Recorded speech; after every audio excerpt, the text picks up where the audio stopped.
Hello friends, welcome to our channel lunch box.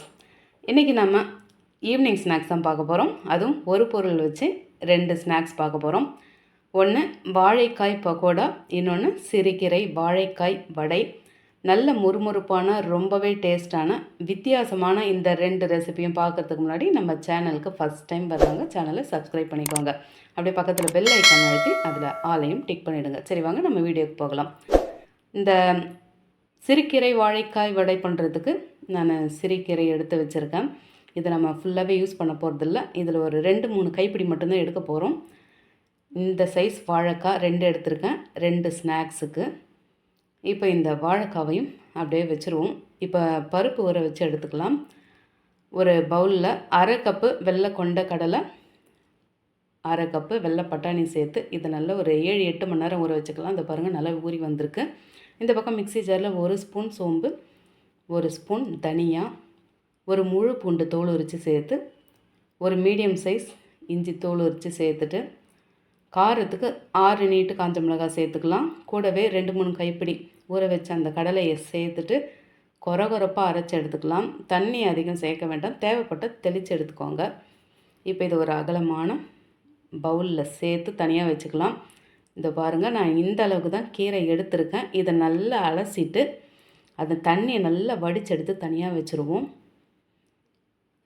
இப்போ இந்த வாழைக்காயில் ஒரு வாழைக்காய் மட்டும் எடுத்து தோல் உரிச்சிட்டு இதை ஒரு துருவி வச்சு நல்லா நைஸாக துருவி எடுத்துக்கலாம். இந்த பருப்பு அரைச்ச பிறகு தான் இந்த வாழைக்காவை துருவி எடுத்துக்கணும். முன்னாடி துருவிட்டோம்னா கலர் கருத்து போயிடும். அதனால தான் நம்ம அந்த பருப்பு அரைச்சிட்டு இதை துருவுறோம். இப்போ இந்த மிக்ஸி ஜாரில் அலசி நல்லா தண்ணி ஃபில்டர் பண்ணி வச்சுருக்க கீரையை சேர்த்தாச்சு, துருவி எடுத்து அந்த வாழைக்காவை சேர்த்துட்டு இப்போ 2த்தையும் நல்லா அரைச்சி எடுத்துக்கலாம். கொரகொரப்பாகவே இருக்கட்டும். இந்த பாருங்கள், நல்லா பச்சை பசேல்னு அரைப்பட்டு வந்திருக்கு. இப்போ இதை நம்ம ஏற்கனவே அரைச்சி வச்சுருக்கேன் அந்த பருப்பு கலவையோடு சேர்த்துட்டு இப்போ 1 கப்பு நல்ல பொடியாக கட் பண்ண வெங்காயம், நல்ல பொடியாக கட் பண்ண கொத்தமல்லி, கருவேப்பிலையை சேர்த்து 3 டேபிள் ஸ்பூன் தட்டி எடுத்த பூண்டு, பெருங்காயத்தூள் ஒரு 1/2 ஸ்பூன் கூட சேர்த்துக்கலாம். உப்பு தேவையான அளவுக்கு பார்த்து சேர்த்து இப்போ எல்லாத்தையும் நல்ல பொறுமையாக கலந்து எடுத்துக்கலாம். இதை உப்பு வந்து பாதி உப்பு இருந்தாலும் நல்லாயிருக்கும், ஆனால் அதிகமாயிட்டாக்கா டேஸ்ட்டே கெட்டு போயிடும். அதனால் உப்பு மட்டும் பார்த்து சேர்த்துக்கோங்க. இப்போ கலந்து எடுத்தாச்சு. இதை நம்ம ஒரு மீடியம் திக்னஸில் வடையாக தட்டி எடுத்துக்கலாம். உங்களுக்கு இன்னும் நடுவில் அந்த பருப்பு வந்து வாயில் கடி போடணுன்னாக்கா நீங்கள் கடலை பருப்பு கூட ஒரு 1/4 கப்பு ஊற வச்சு சேர்த்துக்கலாம். இந்த பாருங்கள், தட்டி எடுத்தாச்சு. இப்போ இந்த பக்கம் எண்ணெய் சூடாக இருக்குது. அந்த எண்ணெயில் எந்த அளவுக்கு அந்த கடாயில் பிடிக்குமோ அந்த அளவுக்கு சேர்த்து பொரித்து எடுத்துக்கலாம். அவ்வளோதான், சேர்த்தாச்சு. இந்த வாழைக்காய் சேர்த்துருக்கிறதால அது வந்து கலர் நல்லா சூப்பராகவே சீக்கிரமாகவே இந்த மாதிரி நல்லா மாறி வரும். இந்த மாதிரி 2 பக்கம் ஒரு 2-3 நிமிஷம் கேப் விட்டு விட்டு அப்படியே திருப்பி விட்டுக்கலாம். நல்லாவே பொரிஞ்சு வந்திருக்கு பாருங்கள். நல்லா நம்ம பச்சை பசேல்னு சேர்த்தோம் இந்த கீரையெல்லாம், ஆனால் கலர் பாருங்கள் நல்லா சூப்பராக வந்திருக்கு. இப்போ இதை நம்ம எண்ணெயை வடிச்செடுத்து தனியாக வச்சுக்கலாம். இந்த சலசலப்பெல்லாம் அடங்கிடுச்சு, நல்ல ட்ரையாக இருக்குது பார்க்கும்போதே. அவ்வளோதான், நம்மளோட சிறுகீரை வாழைக்காய் வடை ரெடியாக இருக்குது. இந்த பக்கம் நம்ம வாழைக்காய் பக்கோடா பார்க்கலாம். மீதி இருக்க அந்த ஒரு வாழைக்காவை தோல் உரிச்சாச்சு. இப்போ இதை நாம் ஒரு நடுத்தரமான திக்னஸில் ரவுண்டாக இந்த மாதிரி கட் பண்ணி எடுத்துக்கலாம். கட் பண்ணி எடுத்தாச்சு. இதில் ஒரே ஒரு அந்த வாழைக்காய் பீஸ் காட்டுறேன் பாருங்கள். இந்த அளவுக்கு திக்காக இருக்கட்டும். இப்போ இதை அப்படியே ஒரு 4-5 அப்படியே அடுக்கி வச்சு இதை கொஞ்சம் மெலிசாக நீளமாக இந்த ஃபிங்கர் சிப்ஸ் மாதிரி கட் பண்ணி எடுத்துக்கலாம்.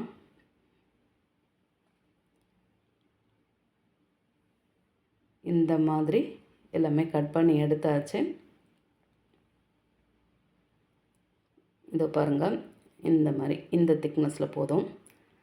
இப்போ நம்ம கட் பண்ணி எடுத்த இந்த வாழைக்காவை ஒரு பவுலில் தண்ணியை வச்சு அதில் சேர்த்து லைட்டாக ஒரு முறை அலசி எடுத்துக்கலாம். அலசி எடுத்த பிறகு இந்த பக்கம் ஒரு காட்டன் துணியில் நல்ல தண்ணியை வடிச்செடுத்து சேர்த்து நல்லா ஒரு 4-5 நிமிஷத்துக்கு அப்படியே விட்டுருவோம். தண்ணி நல்லா ஃபுல்லாகவே அந்த துணி வந்து அப்சர்வ் பண்ணட்டும். இதை அப்படியே வச்சுக்கலாம். இந்த பக்கம் நம்ம ட்ரை இன்க்ரீடியன்ட்ஸை மிக்ஸ் பண்ணி எடுத்துருவோம். ஒரு பவுலில் 1/2 கப்பு கடலை மாவு, 1/2 கப்பு அரிசி மாவு, 1 ஸ்பூன் தட்டி எடுத்த தனியா விதை, 1 ஸ்பூன் மிளகாத்தூள், 1 ஸ்பூன் சீரகத்தூள், பெருங்காயத்தூள் ஒரு 1/4 ஸ்பூன் போல் சேர்த்துக்கலாம். உப்பு தேவையான அளவுக்கு சேர்த்துட்டு இப்போ எல்லாத்தையும் நல்லா கலந்து மிக்ஸ் பண்ணிவிடுவோம். இந்த தட்டி எடுத்த தனியா விதை சேர்க்கும்போது ரொம்பவே சூப்பராக இருக்கும். நல்லா அந்த தனியாவோட இந்த ஃப்ரெஷ்னஸ்ஸு ரொம்பவே அருமையாக இருக்குது. இப்போ நல்லா கலந்தாச்சு. இந்த பக்கம் பாருங்கள், இந்த வாழைக்காய் நல்லா சூப்பராகவே அந்த தண்ணி அதில் துளி கூட இல்லை, நல்லாவே அந்த காட்டன் துணி அப்சர்வ் பண்ணியிருக்கு. இப்போ இதை நாம் ஒரு அகலமான பவுலுக்கு மாற்றிட்டு இதில் 2 டேபிள் ஸ்பூன் போல் தட்டி எடுத்த பூண்டு, நல்ல பொடி பொடியாக கட் பண்ண கருவேப்பிலையை சேர்த்து அப்படியே லேசாக அப்படியே பிரட்டி விட்டுக்கலாம். இப்போ இதில் நாம் மிக்ஸ் பண்ணி வச்சுருக்க அந்த ட்ரை இன்க்ரீடியன்ஸை சேர்த்துட்டு மொத்தமாக சேர்க்கணும்னு அவசியம் இல்லை, தேவைக்கு நம்ம சேர்த்துக்கலாம். ஏன்னா அது நமக்கு தேவைப்படும். இப்போ ஒரு முறை நல்லா உதிராக இந்த மாதிரி நல்லா கலந்து மிக்ஸ் பண்ணிவிட்டு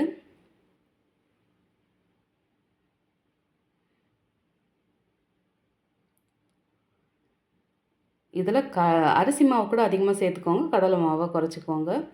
இப்போ சூடான எண்ணெய் இந்த கரண்டி அளவுக்கு சேர்த்துட்டு தண்ணி லேசாக தெளிச்சிக்கலாம், ஊற்றக்கூடாது. இந்த மாதிரி நல்லா கலந்து லைட்டாக ரொம்பவே ஜென்டிலாக மிக்ஸ் பண்ணி எடுத்துக்கலாம். இது பாருங்கள், நல்லா மிக்ஸ் ஆகி வந்திருக்கு. மேலே கோட் ஆனால் போதும், ரொம்ப தண்ணி சேர்க்க வேண்டாம்.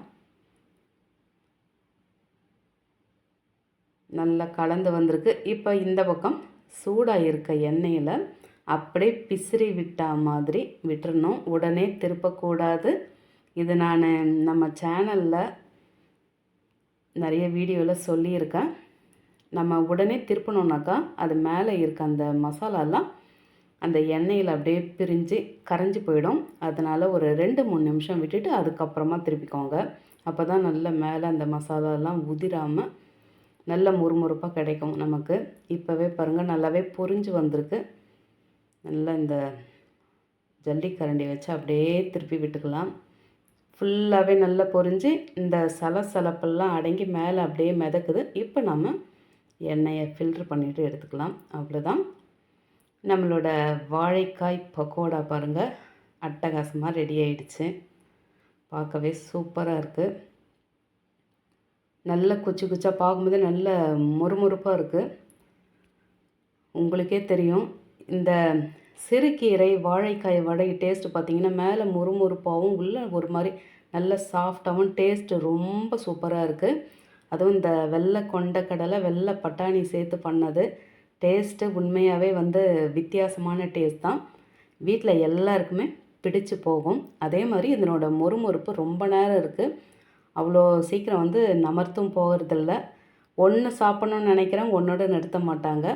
எப்படியோ ஒரு 2-3 சாப்பிடாம விட மாட்டாங்க. அதே மாதிரி இந்த வாழைக்காய் பக்கோடா பாருங்கள், ஒரு வித்தியாசமாக, இதுவும் ஒரு வித்தியாசமான டேஸ்ட் தான். நல்ல முறுமுறுப்பாக சுவாரஸ்யமாக இருக்குது சாப்பிட சாப்பிட. நீங்களும் இந்த வாழைக்காய் பக்கோடாவையும் சிறுகீரை வாழைக்காய் வடையையும் செய்து சாப்பிட்டு எப்படி இருந்ததுன்னு மறக்காமல் கமெண்ட்டில் சொல்லுங்கள். ரெசிபி பிடிச்சிருந்தா லைக் பண்ணிவிட்டு அப்படியே இந்த வீடியோவை மறக்காமல் உங்கள் ஃபேமிலி அண்ட் ஃப்ரெண்ட்ஸுக்கு ஷேர் பண்ணிக்கோங்க. தேங்க்ஸ் ஃபார் வாட்சிங்.